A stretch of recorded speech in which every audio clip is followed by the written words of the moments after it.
all those highs and all those lows, at the end of the day, they're going to go away. Everyone's going to go away, and it's going to be you and the writing left over, and you have to be okay with that.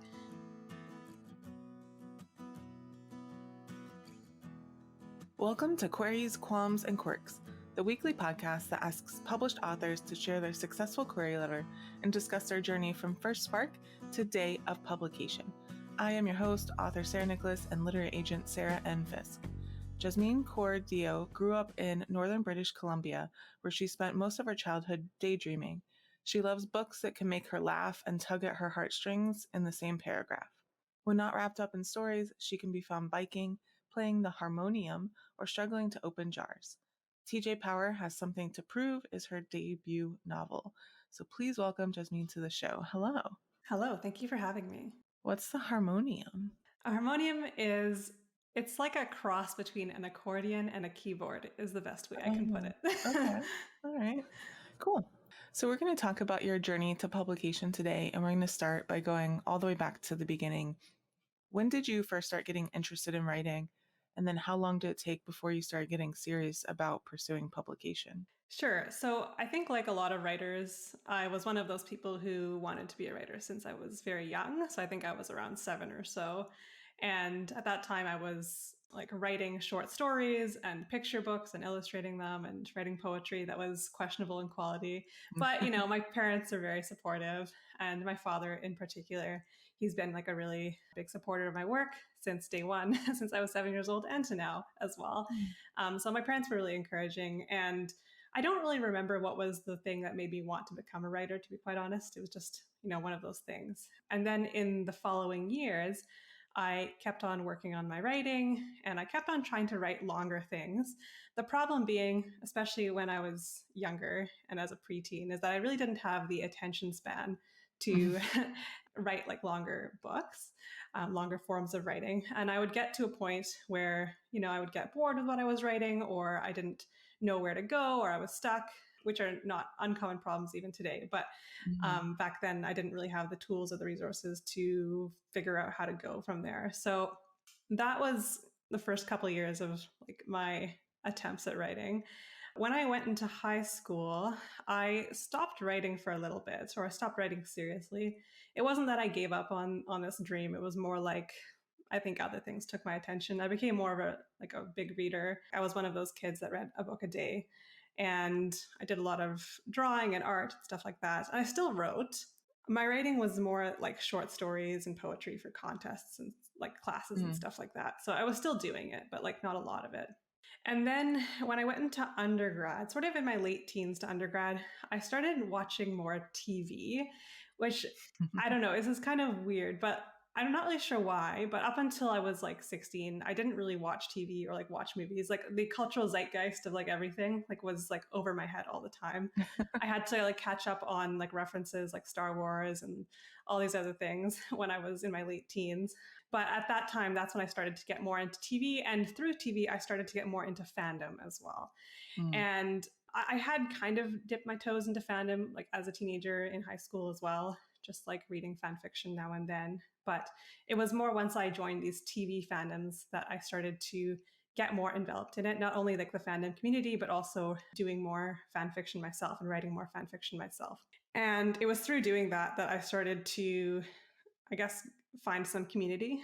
There were a lot of people who really liked the fan fiction I wrote, and some of the fan fiction I wrote in the small fandoms that they were in became fairly popular. I'm still like to this day very grateful for the people who really encouraged me, who said really kind things about my writing, even though I was a complete stranger. Like a lot of the support just blew me away. Like there's people who would like do fandom podcasts and they would talk about my fan fictions, people who would like make fan edits and fan videos and like fan art, and like fandom is such like a supportive and like amazing creative experience.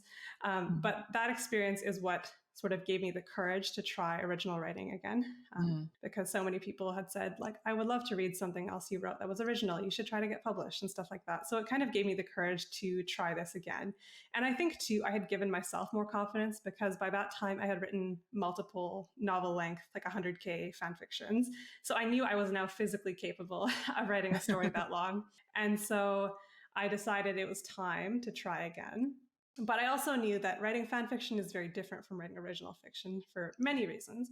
But one of the reasons I think I was more successful in fan fiction was because I had like instant feedback and I had like a lot of encouragement. It wasn't like I had to write the whole story and then get feedback.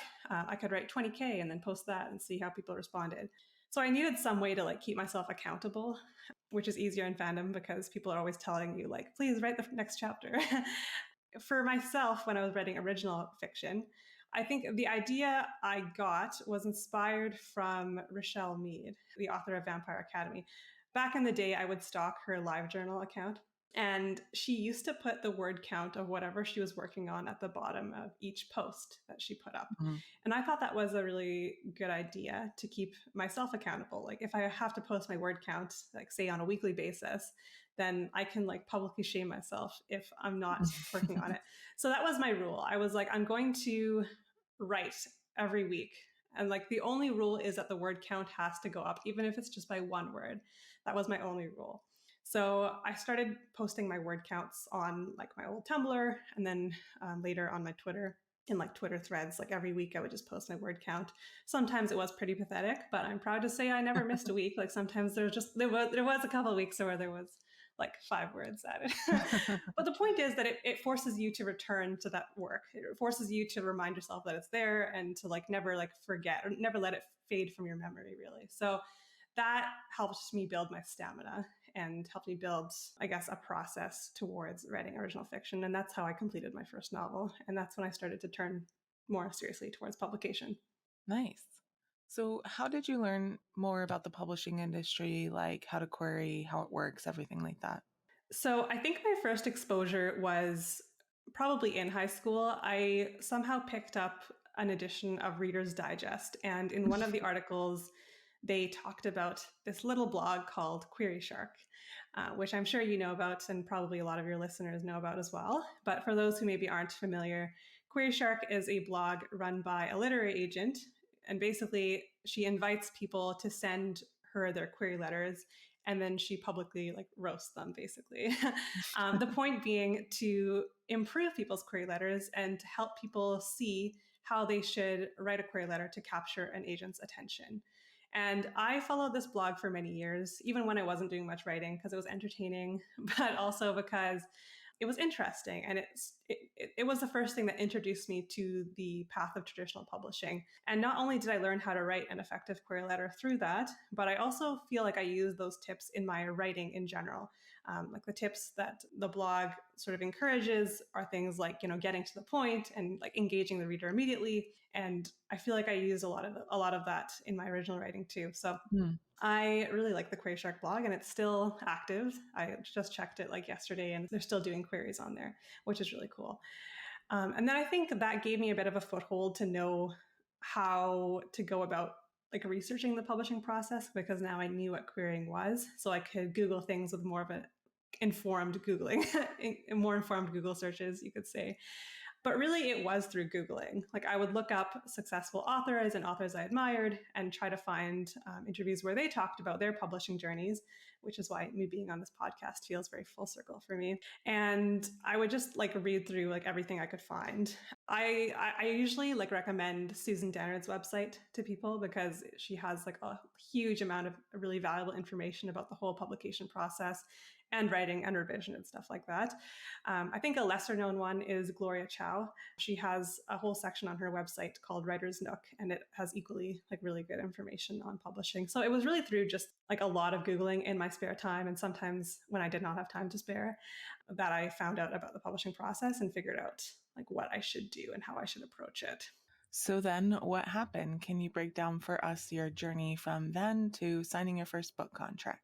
So, with that first book I wrote, which was a young adult contemporary fantasy, my only goal was really to write a book, to physically just get down like, like a 70 or 80K book, and then see what I could revise from there. So that's what I did. And it took me a couple of months to do that. It was a complete hot mess, but that's okay. That's what revising is for. And so I revised it myself a bunch of times. And then I was lucky enough to have some fandom friends that had been my beta readers in fandom. They also read this book for me. And then I revised based on that feedback.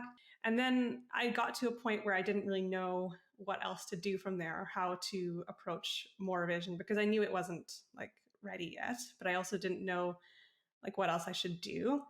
And at that point, I decided I wanted to have someone with a bit more of a professional eye or an industry eye to look at my work before I tried to submit it to agents. Now, I didn't have any like contacts in the industry. I didn't know any authors. Like I literally had zero connections whatsoever. So I decided to try to apply to some mentorships. And this is where me being on writer Twitter was really useful. I had joined like in 2016, and I didn't like have any friends on there, but I just quietly followed people and started to, you know, put my ear to the ground and look out for opportunities. And that's how I heard about things like Pitch Wars and like DV Pit, and even just individual authors who were offering mentorships. And that is how I started to apply to mentorships. So some of them I got rejected from, and then finally I got a mentorship with Meredith Ireland, who is the author of The Jasmine Project and Everyone Hates Kelsey Miller.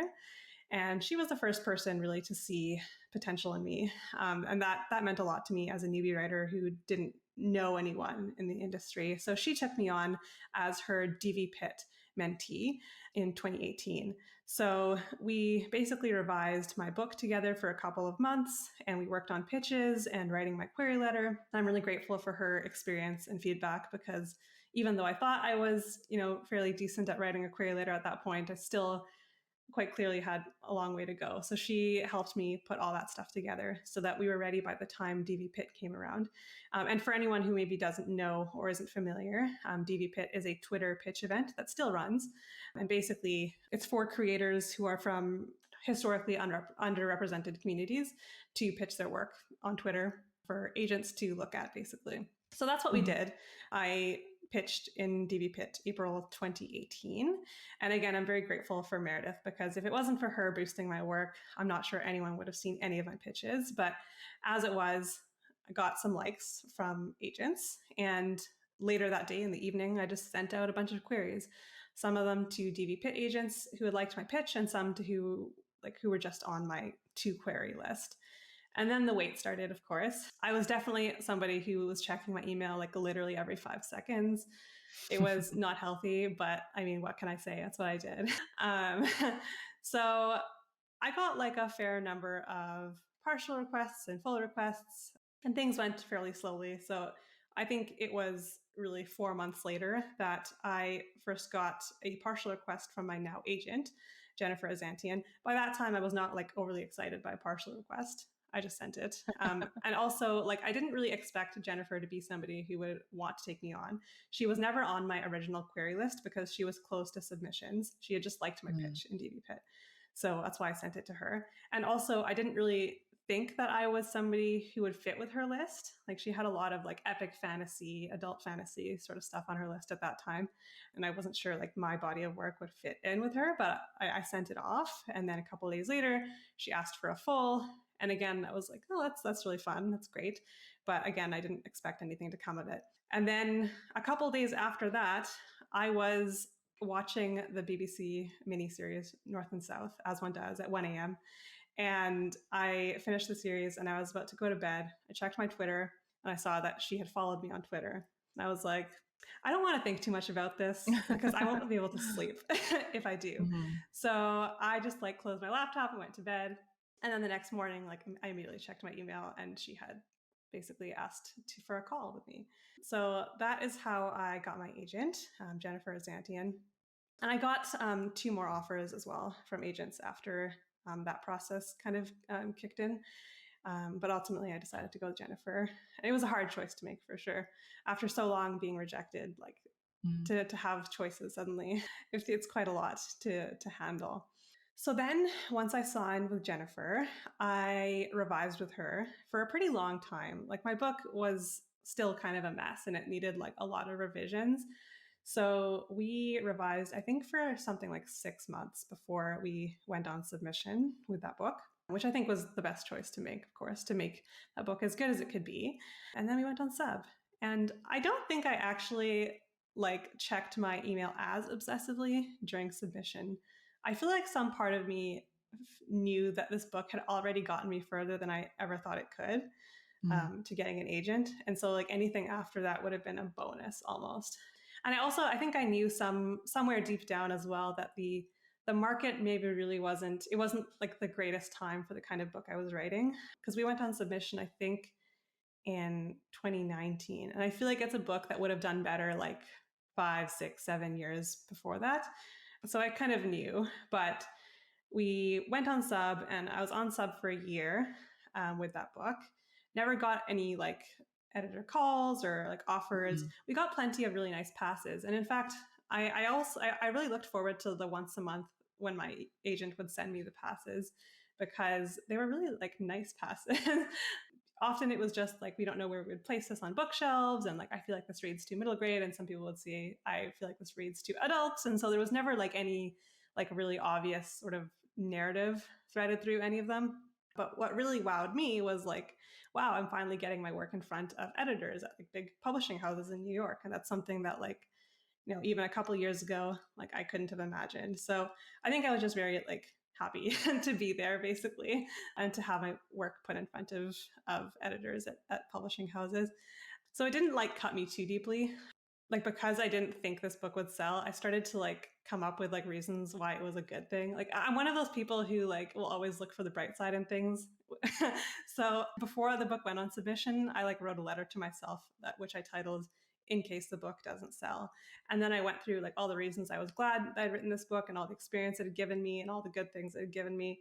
And that if it didn't sell, then here are all the ways I could use some of those plot points and use it in different stories, so that I would never feel like I truly lost this book. So I didn't feel like overly devastated when the book didn't sell. Like, obviously, like it's sad, but I think I knew at that point that it had given me so much already. So then after a year had passed, I had written another book by that time. And this is the book that eventually became my debut novel.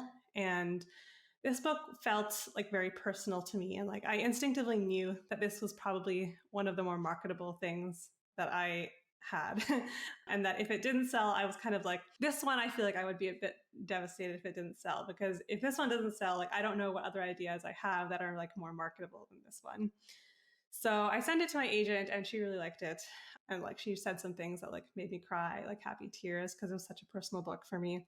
And then we went on sub with that book in kind of like June or July of 2020. And around that time also we wrapped up submission for my first book and got like a couple last passes, which were again like very nice passes. And I think it was really just the market at the time. So c'est la vie, really.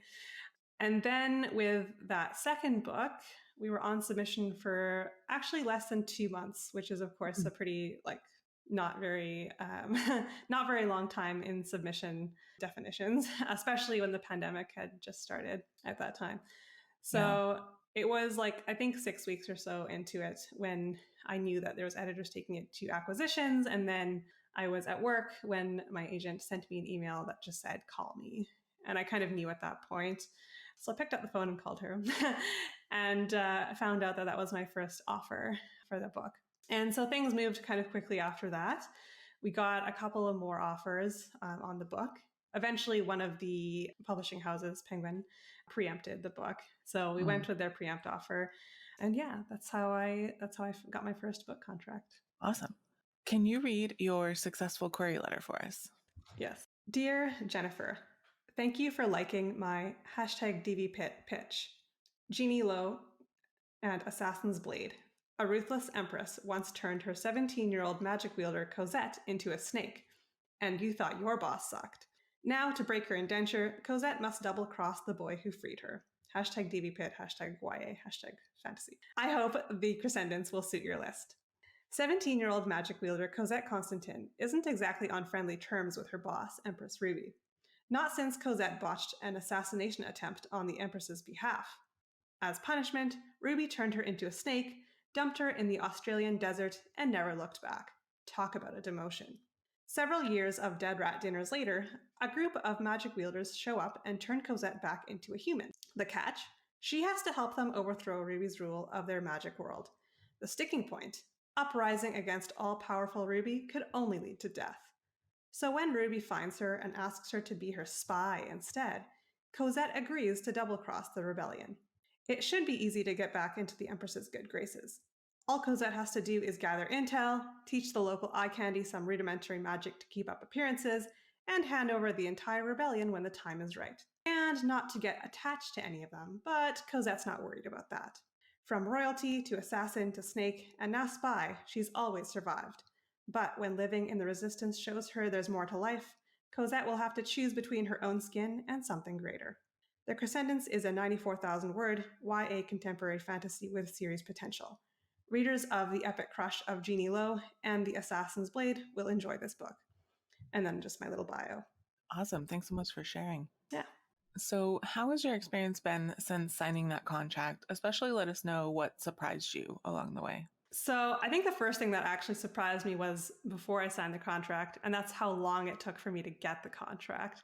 So like I got my offer in summer of 2020, and I didn't sign my contract until summer of 2021. And that's when I that's also when like my deal announcement came out. So my book was already sent to copy edits by the time people knew about it. So that took a really long time. But I think it was actually nice in a way to just like work on the book without anyone knowing about it. So I don't really mind, although it kind of killed me to keep the secret that long. Mm-hmm. And then like the actual process went fairly smoothly. I think the thing that surprised me the most was that I heard so many horror stories about writers not being included in things like publicity and marketing and not being included in like certain processes of the publishing journey. And I was expecting that to happen, but I feel like I was pleasantly surprised because I was expecting the worst. My publisher, they really involved me in things like the cover design process. I got to send them like documents of like, you know, different inspirations and different covers I liked, and got to explain to them my priorities with the cover. They took my input seriously, I felt, with the cover and also with like the copy of the book too. Like I remember they sent, like I think it must have been like old copy from when my agent was like first submitting the book, but basically like I basically rewrote the whole copy, and I was like, is this okay? And they're like, yeah, and that's the copy that's used in the cover flap of my book. I would say another thing that surprised me was the publicity and marketing piece. Again, because I'd heard so many not so great things about not really knowing what's going on at your publisher. When it came to a couple months before my book came out, the publicist who was assigned to me actually left her position. So I was a bit worried. But then they hired a PR company, Books Forward, to do the publicity for my book. And they were great. We had a meeting with them and they involved me at every step. And I always knew what was going on and what they were submitting me to. And they were always asking for my feedback. And so I really felt included as part of that process, which I was really grateful for and appreciated because that's how it should be. But, you know, it's not always the case. So that was really nice. And I also had a Canadian publicist as well who was really great as well. So I think I was surprised by some of the pleasant things in my journey, just because I was so primed for like the worst. It sounds bad, but like you hear so many terrible things from like your fellow authors, and it's a very common thing. I just feel like I was very lucky with that part of my journey. Nice. It is time for the quick round. I call it author DNA. Are you a pantser or a plotter? A plantser, aka both. Do you tend to be an overwriter or an underwriter? Underwriter. Do you prefer to write in the morning or at night? Nighttime, although that's starting to change because of my old age. Put that in quotes. When starting a new project, do you typically start with a character or plot or concept or something else first?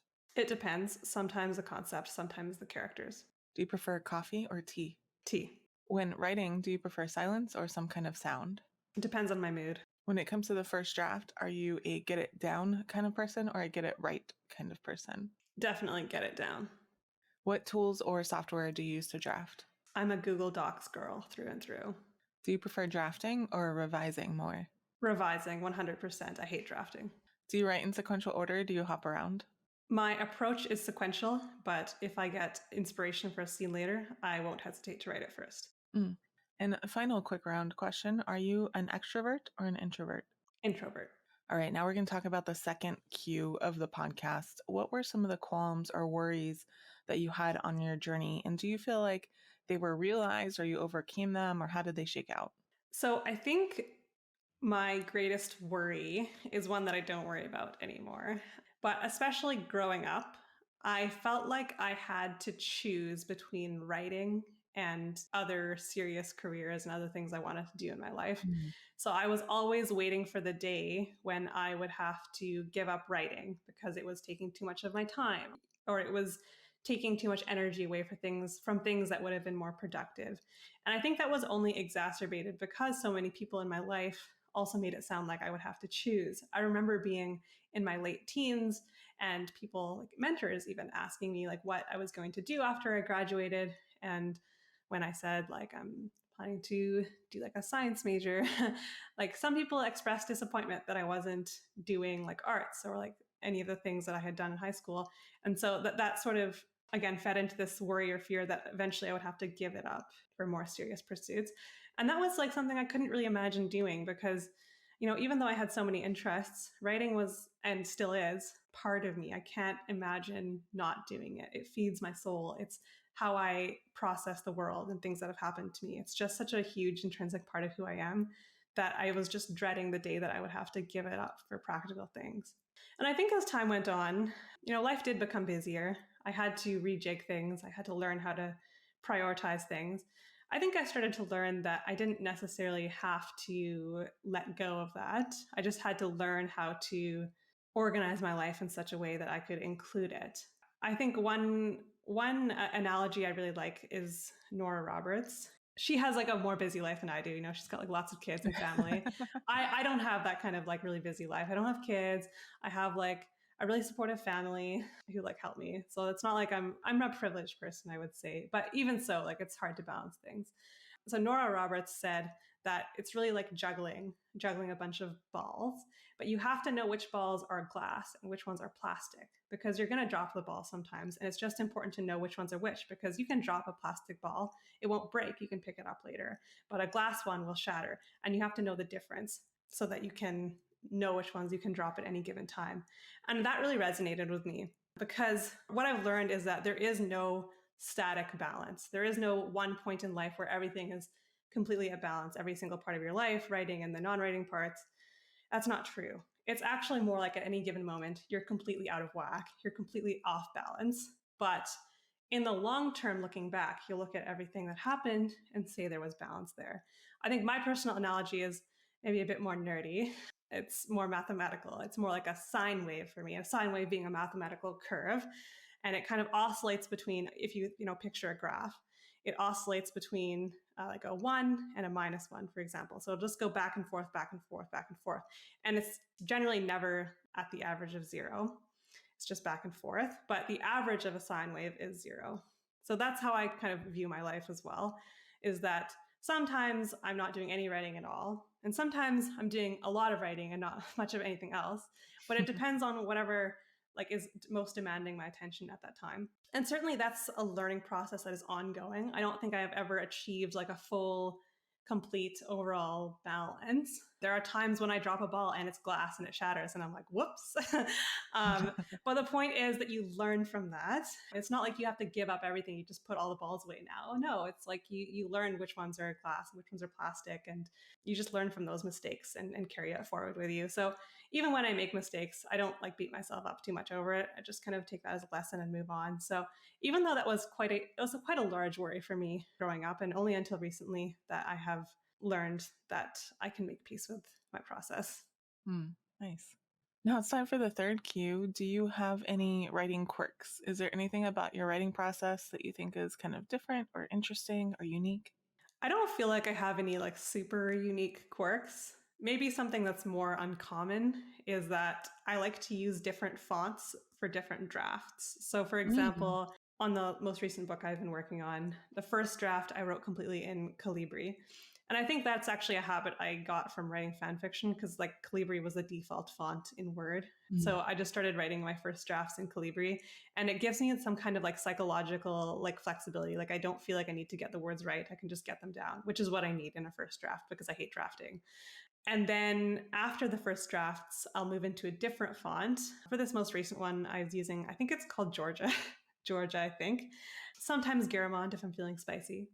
And I'll kind of alternate between different fonts for different drafts. And then when I'm getting closer to sending that work to somebody, whether it's my agent or to a beta reader or something like that, then I will turn it to Times New Roman, because Times New Roman is like no BS, right? Like you can't dress up your mistakes anymore. Like you have to like confront it head on.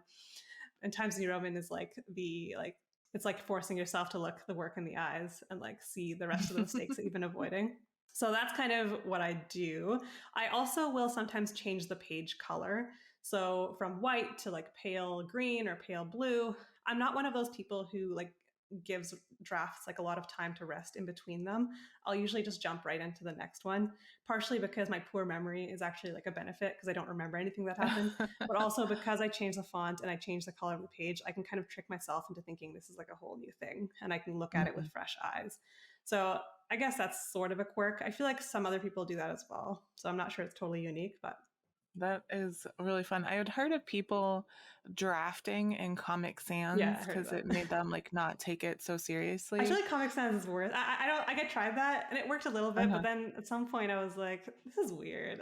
I couldn't take anything I was writing seriously. Yeah. Maybe if you're writing something funny Yeah. or really lighthearted. When you were in the lowest parts of your journey, what kept you going and why did you stick to it?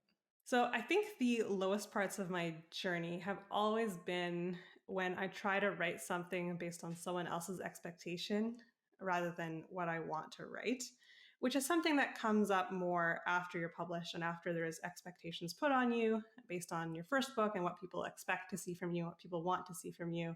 And so there was multiple times where I tried to change my ideas to suit like marketing whims or publisher whims. And of course I tried. I wanted to make it work. I wanted to, get like another book out there that would be more marketable, et cetera, et cetera. But every time, invariably, that I did that, I wound up lost and ticked off and the closest to burned out from writing that I'd ever been. And I think there are some writers who can do it very well, who are able to make their ideas flexible enough that they can accommodate those publisher and marketing whims. I think it's like a very specific skill, which I admire, but I don't have myself at this time. So for me, it actually became a choice between, am I going to change my ideas to make it more marketable, but maybe not something that I love as much? Or am I going to be stubborn and stick to my guns and write what's authentic to me and the stories that I originally intended and risk that these stories may never be published? And for me, that choice was obvious. I think we all go into publishing obviously wanting like all the things that come with traditional publishing, like to be financially compensated for our hard work, to get our work in front of more readers, to have recognition, et cetera, et cetera. And of course, those things are very valid. But for me, like even though I wanted those things, I realized I couldn't lose sight of the reason that I came here in the first place. And that was the love of storytelling. Because even if you're like, everything's going well for you in your publishing career, all those highs and all those lows, at the end of the day, they're going to go away. Everyone's going to go away. And it's going to be you and the writing left over. And you have to be okay with that. You have to love what you're doing. And I think that's ultimately what will give me longevity in this industry, is that throughout all the highs and lows, there is this internal locus of control, which is the stories that I'm writing. And as long as I have that, I will be here. Oh, that's awesome. Do you feel like you made any mistakes along the way that you'd like to share with listeners so maybe they can avoid making the same ones? Yeah, so many. But I think one that I would like to highlight is that I feel like I took too much unsolicited advice a little too seriously. And I think this affected me earlier in my journey when I was a teenager and around the time that I feel like I kind of sort of gave up on writing for a little bit, because I had attended workshops and I had gotten so much advice from like writers and some authors who sort of gave their suggestions as blanket advice and served it that way and made it sound like you need to do X in order to do Y. Like you need to do it. There's no like ifs, ands, or buts. Like you have to. And I felt quite restricted in that. Like I felt like if I can't, outline this way, if I can't plan things this way, then I can't write. And I have to do those steps first before I get to the writing. And that's what stopped me, I think, from writing for quite a long time, because I was just bored by that. And I think actually when I went into fan fiction, I'm so grateful for going into fan fiction, because there's no rules in fan fiction. You do whatever you want to do. And that gave me the freedom to find my own process and to realize that you can throw all those rules out the window, because everyone has a different journey and there is no one size fits all advice. And I feel like it's irresponsible to give it that way. And there's still people, unfortunately, who give advice that way. New York Times bestselling authors who have seen give like, you have to do this to be successful kind of advice. And I just want people to know that that's not true. I think you should take all advice with a grain of salt, knowing that just because something worked for one person doesn't mean it's going to work for you. I think you should listen to advice if you ask for it or it seems useful. But if it doesn't seem useful, then let it go. You don't need it. I wish that I had heard that from someone early in my journey. I don't necessarily regret it. Everything worked out the way I think it was supposed to, but it would have been beneficial for someone to have told me that. Mm-hmm. Can you share with listeners one of the most important lessons that you learned on your journey to publication? So apart from what I've already mentioned, I think one more tip that I would say is to read your contracts. I think it's so important. I think, as artists, maybe we don't pay as much attention to the contract part because we're artists. We want to just create and do our work. But it's so important. I think not only, because contracts can have red flags in them and, things that you really shouldn't have in a contract, because that part, a good agent will help you deal with that. But even with a good agent who's taking all the red flags from your contract, I think it's really important to know what's in your contract, to know what happens in the worst case scenario, like you don't, hand in a book or, whatever happens, your book gets canceled, whatever. And also in the best case scenarios, like what do they owe you now, like in terms of bonuses and whatever. I think it empowers you to make decisions in unpredictable circumstances if you understand your contracts well. And I was surprised when I got my first contract. I asked my agent, I was like, can we have a phone call where you just go through this entire contract with me? I have a bunch of questions. And she told me that I was the first person to ever ask her to do that. I was a little bit surprised by that, to be honest, but she was very patient. And we went through that contract for literally an hour and a half so I could ask all my silly questions. But I'm so glad I did that because it has helped me later on down the road. And even with my agency contract, like in 2018, when I signed with my agent, although my agent is, great and she's reputable, et cetera, I still had like an entertainment lawyer, look over the contract. I think it was like a $500 fee. I had the financial resources to do that. So I was privileged that way, but I'm glad I did that because again, it helped me understand every piece of it. And we actually changed some terms in my agency contract too, which is also totally normal and fine to do if you want to. And my agent was great with that. And I feel like it's a red flag if they're not willing to look at the contract with you. That's what I would recommend doing. Understanding your contracts and don't get so lost in you're so grateful that someone's looking at your work, someone's taking you on, that you forget that detail. Because I think it's easy to forget when you've spent so long trying to break into this industry that you deserve to be there, you deserve a seat at the table, and you deserve to be treated fairly. So don't get too excited. Take a pause, read your contracts. All right. You've mentioned some of them already, but this is not a business that we succeed in completely on our own. So who are some of the people who helped you along the way and how? So many people. And I feel like whenever people ask me this, I'm terrified to answer because I know I'm going to miss people who are really important, who are just not at the forefront of my mind right now. So I will name some of them, a non-exhaustive list. I would say, first and foremost, my brother, Gerbind, is a really big support to me and has been since we were kids. He's that person that I tell every single little thing to, every little micro high, micro low, random emails I get. He's the person I talk to about it. I feel like everyone kind of needs someone like that. Just to talk things through with. So I'm really happy that I have him. And then my parents, of course, as I mentioned a couple times, have supported me in multiple ways so that I was able to pursue more than one career at once. I would also like to point out the fandom communities who really boosted me and encouraged me to pursue writing. And some of those people who are still, following me with my original work to this day, and their feedback and hearing what they think of my original books is so meaningful to me. And my beta readers as well, who beta read my debut novel. They're also people from fandom who I still am friends with to this day. Meredith Ireland, I already mentioned, my mentor, D.V. Pitt, was the first person to see my potential. I'm so grateful for that. My agent, Jennifer Azantian, and her partner, Ben Baxter, who have been so supportive and such fierce advocates for my work. My team at Viking, particularly, I want to shout out the publicity and marketing because I didn't get a chance to properly shout them out in my acknowledgements. Because one of the things about traditional publishing is that you write your acknowledgements, like way before your book comes out. So you actually miss like a huge group of significant people who you don't meet until later. Everybody in the publicity at Viking and Penguin Canada, I'm so grateful for their help and support as well. And also some fellow authors who have supported me along the way, such as the Desi Kidlit community, people like Priyanka Taslim, Adiba Jagadar. These are all people who have been really, really generous with their time and their support.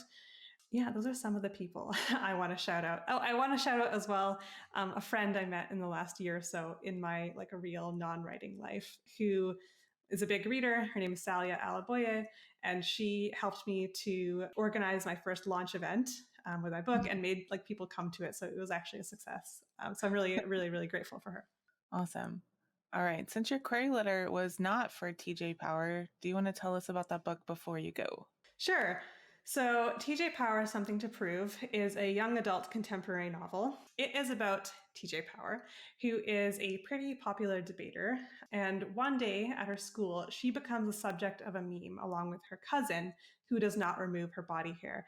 And TJ is seen as the expectation of dating an Indian girl because she's pretty and she removes her body hair and all this stuff. And her cousin is seen as the reality of dating an Indian girl. And even though TJ is seen as like the beautiful one in this picture, she has a bit of an identity crisis, and she decides to stop removing her body hair in order to prove to the world, but mostly to herself, that she can be beautiful just the way she is, and that her life wouldn't change if she wasn't traditionally beautiful. And then, of course, she finds out that there are many hiccups along the way in that journey. Yeah. All right. Thank you so much for coming on the show today and sharing your story with everyone. Thank you so much for having me. It's a real pleasure to be here. Thank you so much for listening to this episode of Queries, Qualms, and Quirks. You can find the text of Jesmeen's query in the show notes, along with links to find out more about her and her books. If you enjoyed the show, I'd appreciate if you'd help me find new listeners by leaving a review, telling your friends, or sharing this episode on social media. If you're interested in supporting the show, go to patreon.com/Sarah Nicolas. That's Sarah with an H and Nicolas with no H. And if you're a published author interested in being a guest on the show, please click on the home base link in the description or go to sarahnicolas.com and click on the podcast logo in the sidebar. Thank you so much for listening, and we'll see you next time.